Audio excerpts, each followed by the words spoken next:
Broadcasting from Silicon Valley, California, this is Conversations with Jennylyn.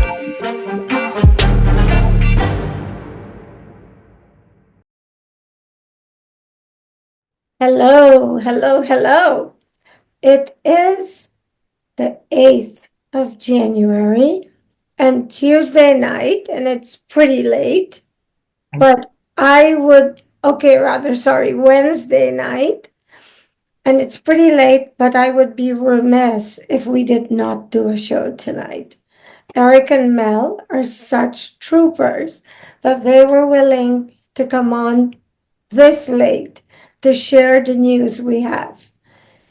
I decided it didn't matter if they were ready at midnight. I would stay awake to do it because of what's happened between yesterday and today.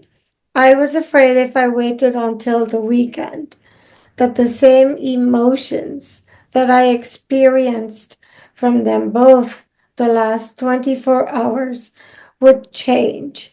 And I felt it was really important to hear from them today because what we are going to share tonight happened yesterday with Erik and Mel and today.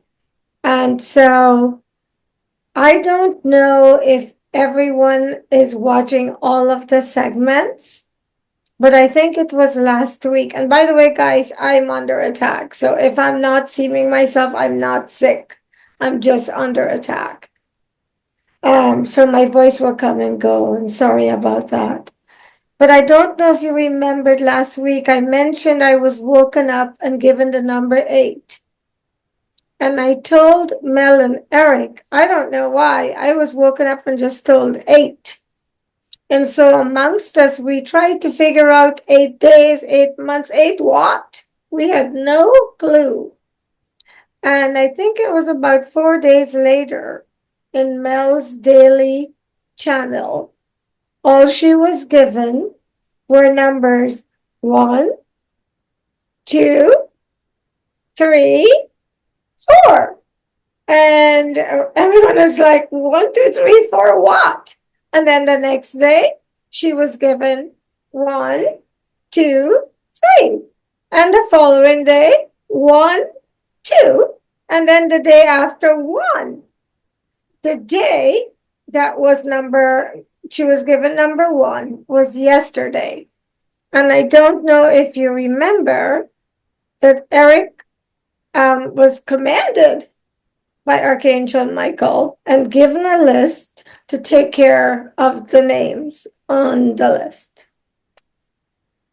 And I'm going to let Erik take over from here because what he's going to share with you is what he's allowed to share to protect himself and us. And this happened yesterday when we were told number 1. And then we'll hand it over to Mel. Today is the 8th. And then Mel will tell you why I was told number 8. Erik, go for it. So what happened was, so I got home from work and I had just, started to do stuff around the house and my phone rang and I looked at it and I was like, I don't recognize the number. So I sent it over to voicemail. So then the voicemail came through. And so I looked at the transcript and it was from one of those like government tax companies that will help you resolve your tax debt. And then the only numbers that showed up on there were 3, 8, 8, and 8. And I was like, oh my gosh, that was my sign that it's time to get to work. And so then I went down and got my list and I went right down the line. Okay, let's take this person out. Let's take this person out. I just went right down the line. I'm not going to name all the names because it's not something that I can do. But there were people from the tech industry, from the business industry, celebrities, Politicians.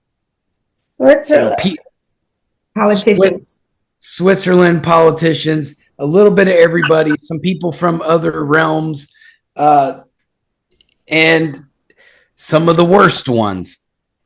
so I had to go through and purify them. And by purify them, that means so I would have to get to their purification. I would have to kind of pop their heads off like a Pez dispenser. And then I would stick my hand down in there and grab their heart and pull their darkness out. So there's probably an easier way to do it, but that's how my angel wanted to do it at that time. It just works that way sometimes. So I went down through my list, and once I got to some of the more complicated beings, there were some of them that I could make deals with that I didn't necessarily. They were given the opportunity to voluntarily give me the dark parts of their heart, and so I would accept them, but they would have to start walking towards the light. That was kind of most of the gist of the deal. Some of them were more specific, but I was given certain people on this list that I could offer deals to. And so I did offer those deals, and those people, those entities, they voluntarily would give their darkness. So so I was able to start to purify these beings. And some of the worst ones. So I had to figure out where the Antichrist was. So I figured that out. And then there was the big L. He was there as well. And so I had to deal with him. And it was interesting when I got to him, because there wasn't the fight that I thought I was going to get. He was very calm, and he basically told me, he's like, we can do this all day long. He said, I'm going to keep coming back. You can't take anything from me, and I can't really give you anything. And so I just said, look, then you have to not be part of this then, because you're on my list. So I'm going to keep coming back as well. And so he just kind of said, okay, fair enough. And he walked away. And then that comes into play later with Mel. But, the Antichrist was an immense struggle. It took several angels to help me, including Archangel Michael. It was a battle. I would not have defeated him on my own, and that's just being real. It was too big, too powerful, and I saw it in its human form. I know who the human form is, and but it fought me in its satanic form, which was very, very difficult. So that was a big one. And then there was another entity that was extremely difficult as well. I can't really say too much about that one though. But that was basically, I just went down the list. There were 22 of them, and I just dealt with them accordingly. And it's been weird because we've been seeing things in the real world happen since. And it's been like, man, we did that. Like, things are changing now. And so it's very enlightening to see that the work that we did in the spiritual world is having a positive effect now in the real world. So that is that's basically my story. So I can hand it over back to Jennylyn. Did you guys hear a male voice in addition Yes. to your voice? You heard it? Yes. Did you hear it, Mel? I didn't. But Yeah, there was a male voice that said something right after Erik finished. Okay. Yeah. For those of you watching us, I am in intense pain, but I'm going to sustain this pain. I'm used to it anyway, but I will not want to stop because what we're going to share next. I was very emotional when Mel told me what happened. I wanted to share this quickly. Yesterday morning, before Erik did all of what he has done, and by the way, it's unfortunate that we can't give you names, but these are some of the people who run the world, around the world. And if you know who some of them are, you may have difficulty believing it because a lot of them you revere and you have on pedestals. But lesson learned, you do not put people on pedestals because they're not always what they show to the world. And unless you're gifted like we are, you can't see who they really are. And we've been privy to this. And sometimes I think it's better not to know. But we have been tasked with sharing this with the world, and it's because I think they want mankind to wake up to what is really going on. Because what is happening in the dark is affecting all of you. And for those of you judging us, we are actually creating the path for a better world for all of you. And all of my suffering, every time I suffer, I tell myself, I am doing this for mankind. And whether they want to judge me or not, I'm going to stay true to what I committed to do because I clearly came here promising to do this.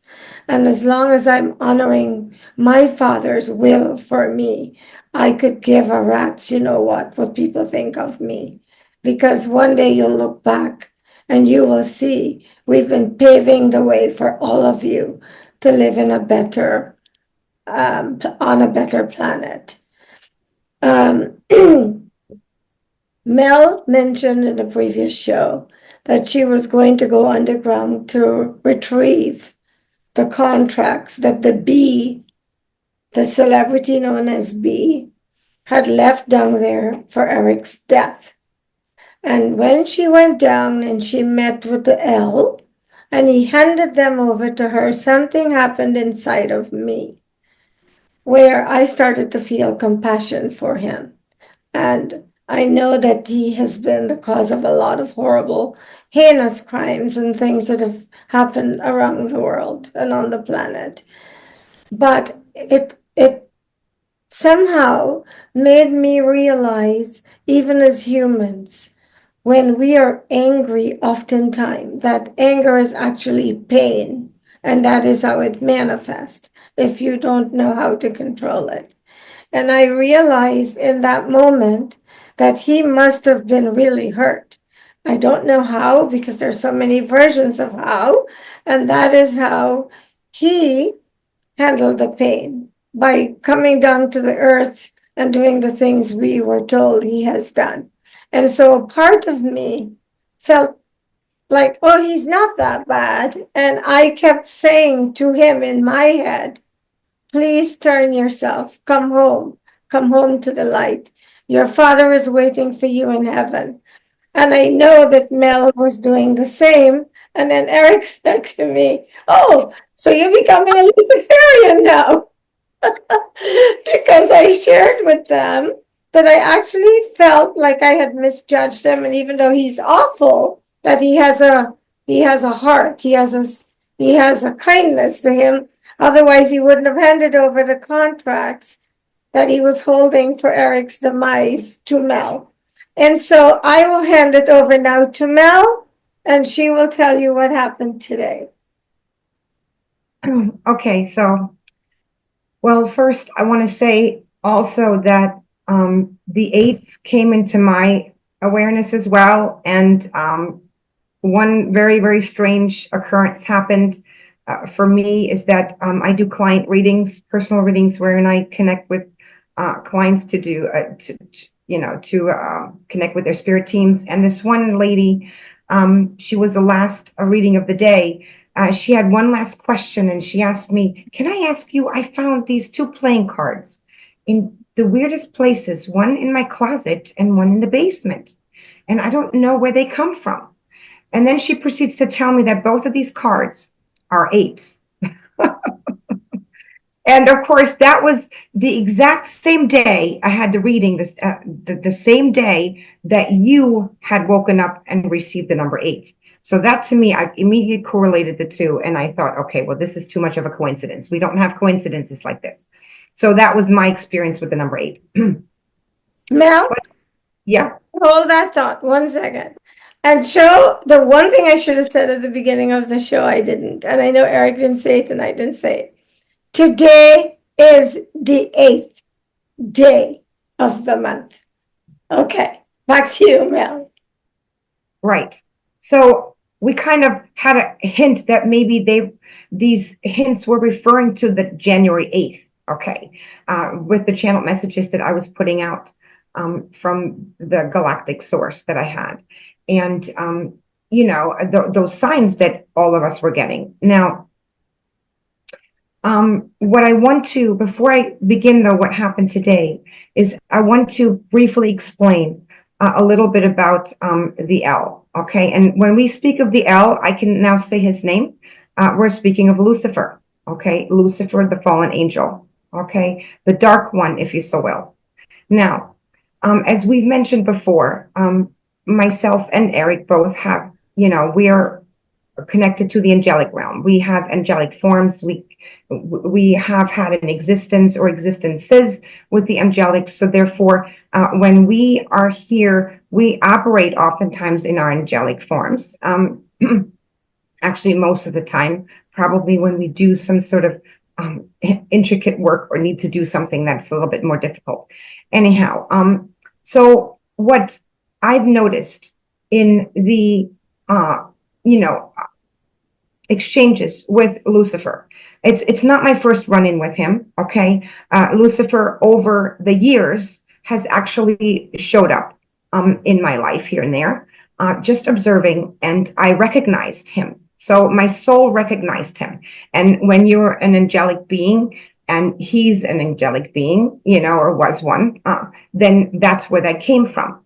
And I never felt he never showed aggression. He always was just observing. He actually gave me a few little hints here and there over the years to be aware of this or be aware of that. And I was checking with Archangel Michael, and he was fine with it. As a matter of fact, Archangel Michael never had any tiffy with him either. There was this dynamic between them all that was really, really, I didn't understand at first, but I came to know that there is no animosity between the three of them, really. It's just so happens that one is on the light side, one is working in the dark, and here I am in the middle, right? Like, I mean, that's kind of how I saw it, because I have a physical vessel and they don't. Now, what I've noticed in the days leading up to today, and this is where I'm going to pick up what you said, Jennylyn, is that every time I had to go down into the underworld to, especially, with grabbing your contract, Erik, is that Nathan had, believe it was Nathan, had left the contract. Oh, no, it was the B. Never mind. It wasn't Nathan, it was the B. Okay. The celebrity by the name of B. She had actually left Erik's contract in the hands of Lucifer. Okay.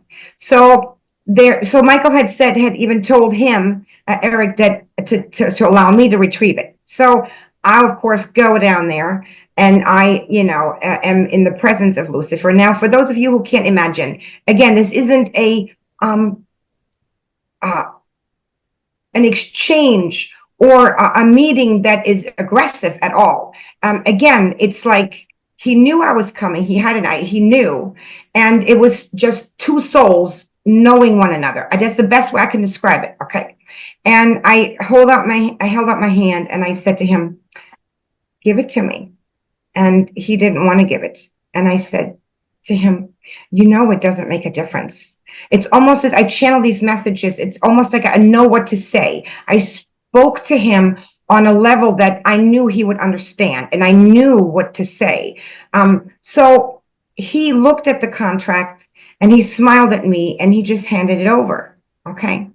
And I remember when he handed it to me, my angelic self, myself, I wanted to hold his hand. I grabbed his hand in the process, and he looked at it and he said, let go. And he was a little, annoyed. And I looked at him and I said, it's time to come home.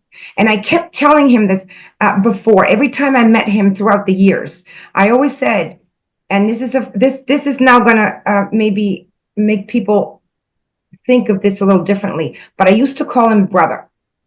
I used to call Lucifer brother. It's time to come home. And again, it's that connection that my soul had with his soul from the angelic realm. We knew one another before all that happened. Okay, we go back eons, right? So, I let his hand go, of course, and he kind of just looked at it, and that was it. I left. And here's what happened. I took Erik's contract and I went back into my own space, and I was like, okay, I need to go see where else do I need to go? All of a sudden, all of these other little contracts are flying up into my hand. They were given to me. And I think actually now looking back, it was Lucifer retrieving them and giving them to me, Erik's on his own. Okay. Because there was no way. They were just flying into my hand. I didn't have to go search for them. I didn't have to go retrieve them. They were just coming. So Lucifer at that time was giving me all of the little contracts that the celebrity by the first initial B had left everywhere. She really didn't like him. Okay. She doesn't like you, Erik. So I had a stack of them, and I was able to properly dispose of them and dismantle them in the way they were needed to. Now, on another occasion, I had to go down another time. I wanted to go down to retrieve something else, because you always have to remember that they kept, doing these spells, and these spells were then, connected to the underworld. And they had to be retrieved from the underworld. Okay, not every spell needs to be retrieved from the underworld, but in this case, the person we were working with, that's how it needed to be done. So on that other occasion, I literally was getting ready to go down, and all I see is a hand reach up from out of the underworld and hand me the contract. And I knew it was Lucifer. So he didn't even bother. He was already working with me. He was helping me. And I said, I thanked him, and I didn't have to do anything else. It was given to me. Okay. So I already felt a change. That's what I'm trying to say here. I felt a change in him and his behavior, as in the days leading up to today. Now, I never thought in a million years what happened today. And again, what Erik did yesterday with doing his thing of the 22 people, I had nothing to do with that. Okay, that was his assignment, and I didn't really have an assignment. It's more or less, assisting you, Jennylyn, and doing whatever comes up. Right, that's what I do. And this morning I sat with my morning coffee, and I just in my quiet space, like I do every day, as I start my day, and all of a sudden, I'm dropping down into the underworld. And I thought to myself, what am I doing here? I wasn't trying to do anything. Normally you gain access to these places with intention, right? You go there with intention, but somebody got me there. And I found myself facing Lucifer. Okay. And I was a little surprised. I said, hey, this is the kind of exchange that we have. He's never once attacked me. Not once in all the years that I have known him has he ever attacked me. And for those of you who are on the religious side, you're probably going to look at me like, how's that possible? He's so dark. He would know. Okay. Again, there's that connection. Okay. So I look at him, and he looks at me.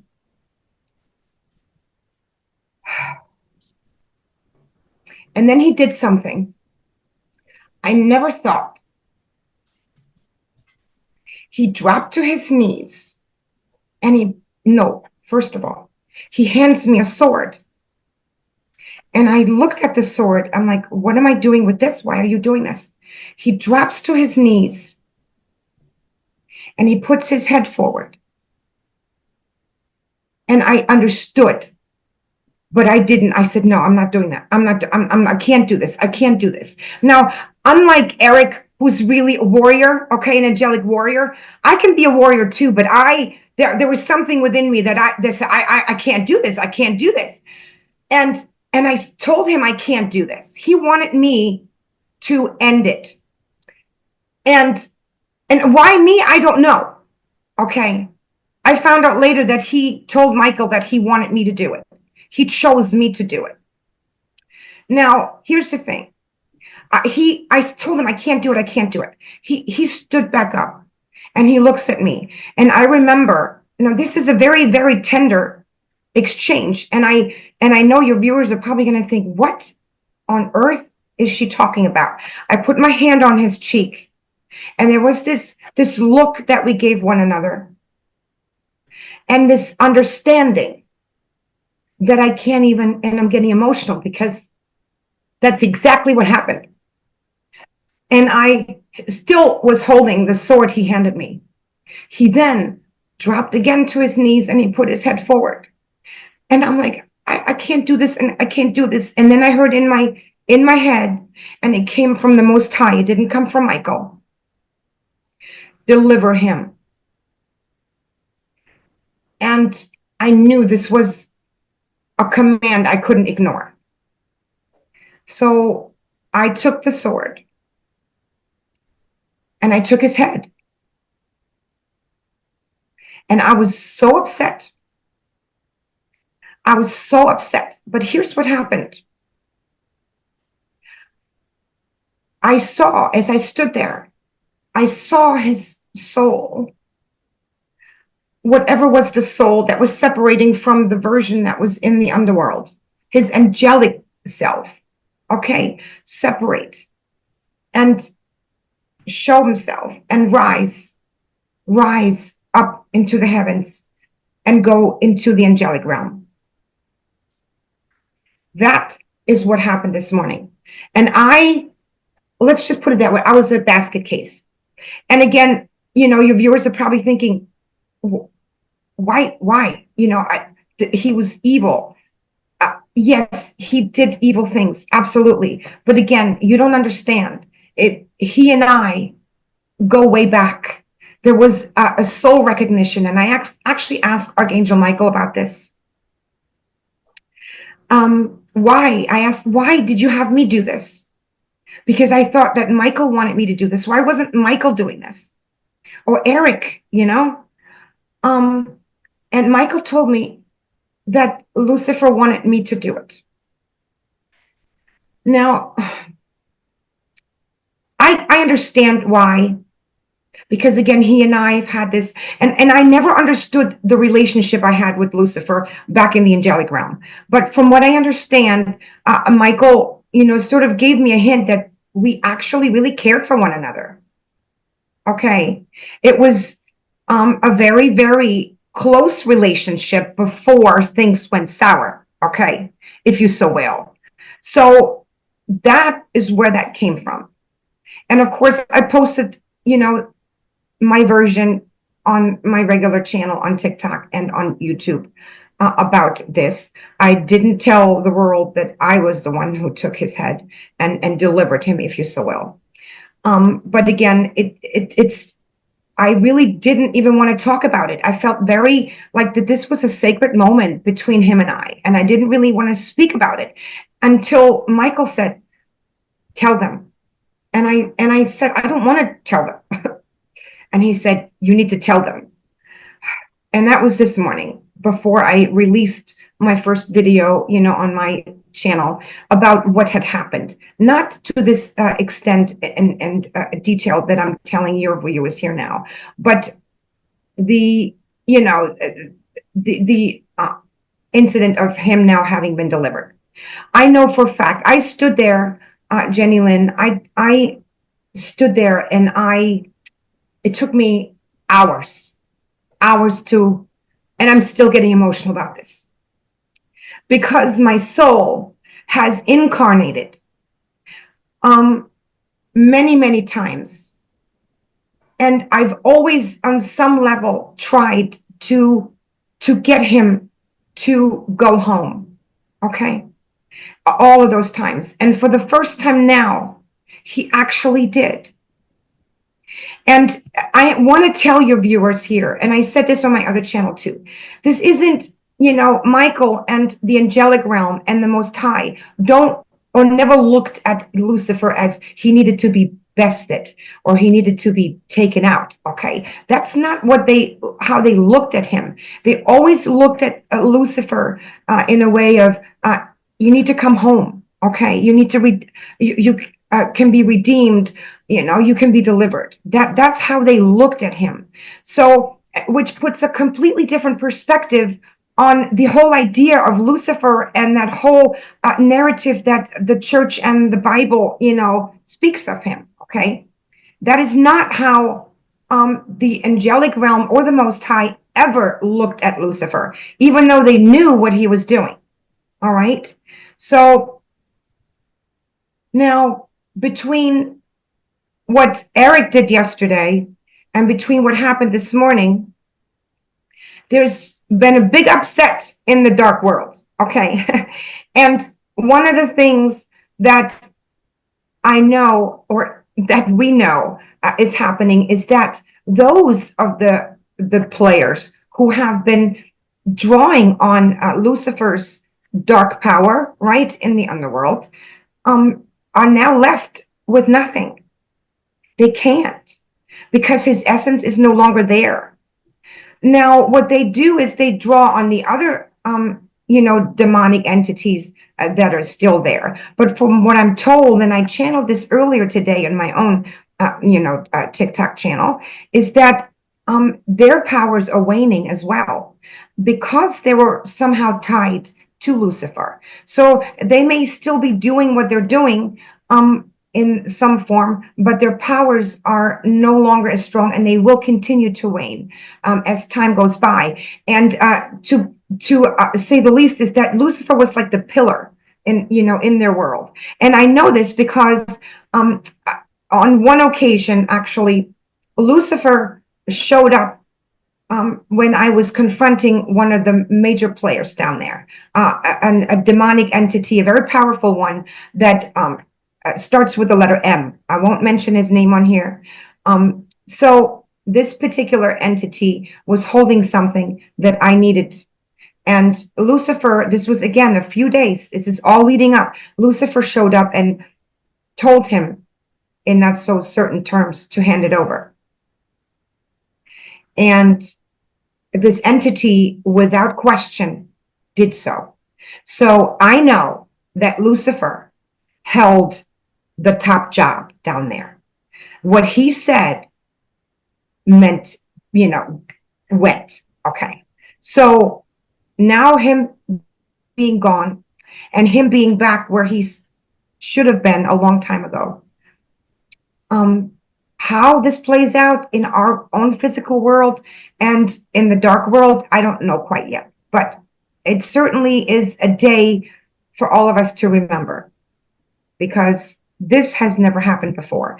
And I certainly, in a million years, have never thought to be part of this process. I didn't ask for it, but nonetheless, here I go. Here I was. I think what happened today is monumental, and I feel very lucky that I was allowed to share. I don't even have an adjective experience that Mel had this morning. I think it's phenomenal. I think it's amazing on many levels. I am thrilled that he's gone back to the light. And it just shows you what a loving God we serve, that you can be forgiven when you truly choose to go to the light. And you deal with the ramifications when you get there, but at least you're welcome back into the kingdom. And so for those dark ones that Erik encountered yesterday, who, when offered a chance to redeem themselves, wanted to fight Erik and act like they're big and bad, and those in Hollywood that are still messing with me, including the ones that have got whatever in my chest right now, you are not going to end well. Did you hear what Mel just shared? Lucifer is not there anymore for you to drain or derive any kind of power from. So your power is over. And Erik has rung 2 and rung 3. And all of your names are on the list. Nobody is exempted. So right now, while you think you're big and bad, and I'm smelling reptilians here, and we know who is sending the reptilians, your time is up. Every week I tell you this, and you think I'm blowing hot air. Lucifer is gone. He asked Mel to help him so he could transition. And if that doesn't show you the power that she and Erik yield, then you could continue in your delusional, delulu existence until your time comes where you go down and join your friends in that pit and you're never going to get out. Erik, I feel like somebody magically came in and did something on my chest. I swear. It's eased, the pain has eased up a lot. So someone came and helped. That's good. Erik, would you like to add before we go? Because I think that as much as we can share with the viewers, I would like us to. So it's just for me, from my perspective, and that's what's great about our little panel here is that we each have our own like specialty, and we see it from our perspective. So we each have our own individual perspective of things, which I think that's why we were brought together, because we have a strength and we have a weakness, and each one of us complements the other one. And so that's it's amazing when we get into our little think tanks, because we start to piece these puzzles together very quickly. And if somebody's always got, hey, try this, maybe this or maybe this or maybe this, eventually we get the right answer. It's amazing how we do that. It's like playing Jenga and just pulling pieces out, hoping it works. And it's a lot of fun. It's fun to work with Jennylyn and Mel. There's a lot of work yet to be done, and I have further instructions that I've already been given, and so I have things that I need to do yet. And but we have won a major battle today, and yesterday, so I'm very happy with that, and I feel like in the real world we're going to start seeing those rewards rapidly. In fact, we woke up today in 3 different countries, their leaders resigned. Did you see that? Yes. We're seeing the people that we are considering, the immoral, the dark leaders are starting to fall apart. And these countries are going to be able to start to bring the light back. And that's what we want. We want to shine that light everywhere that we can. And this is for the good of humanity and the good of people. And, no, we're not making money off of this. We're not. There's no earthly compensation for this. I have talked on the phone more times in the last week than I have in probably the last 10 years. I'm usually not a phone talker. So this is, so there's a lot of voluntarily, there's a lot of voluntary work that happens here, and there's no glory. There's no trophy. You don't have any of that. This is because you have 3 people that want to come together and do something in the shadows that people won't notice, but will have a positive effect in society. So that's my spiel for today. We want to be the change that we want to see in the world. Everybody complains and few take actions. And we are 3 people who spend all of her free time doing good for the planet. Mel, what would you like to close with? And by the way, we'll be back this weekend. Maybe tomorrow. Who knows what's going to happen when we wake up? Yeah, you never really know what happens, right? Yeah, I want to piggyback on what Erik said.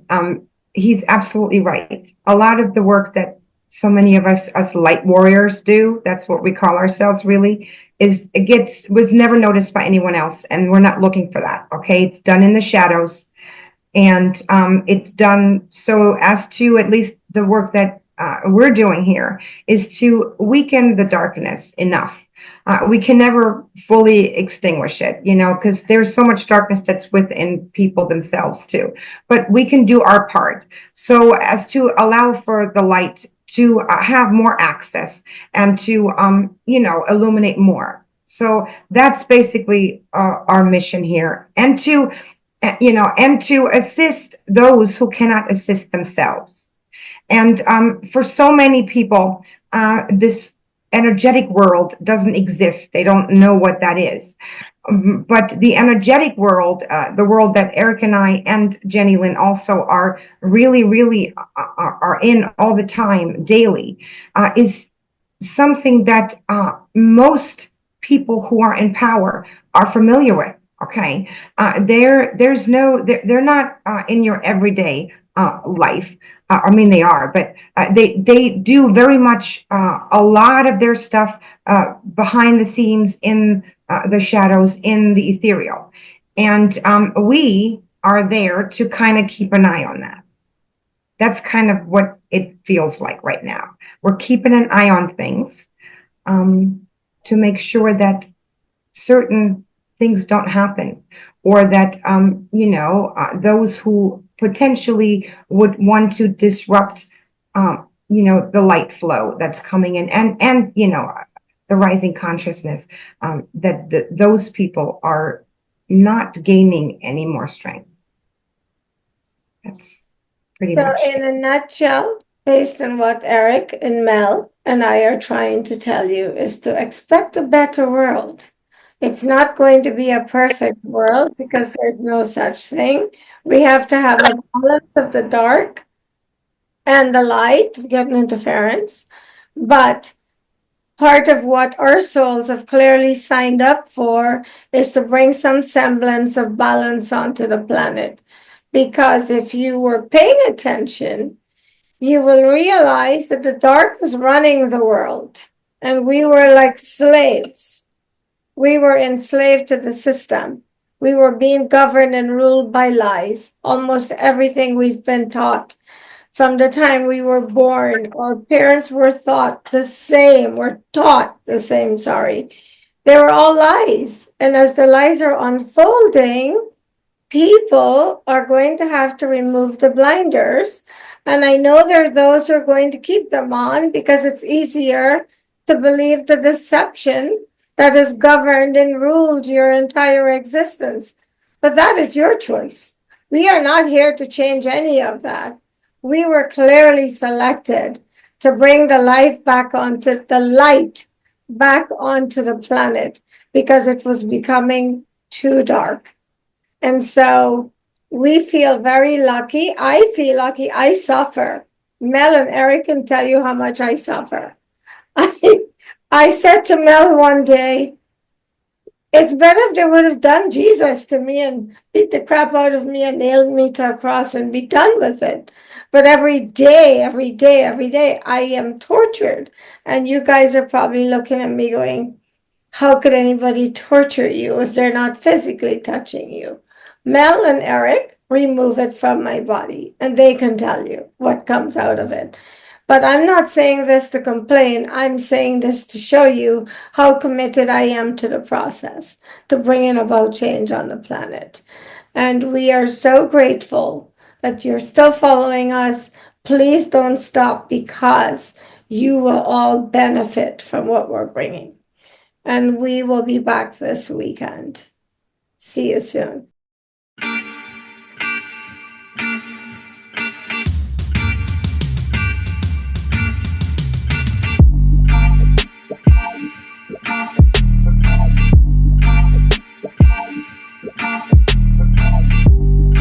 Broadcasting from Silicon Valley, California, this is Conversations with Jennylyn.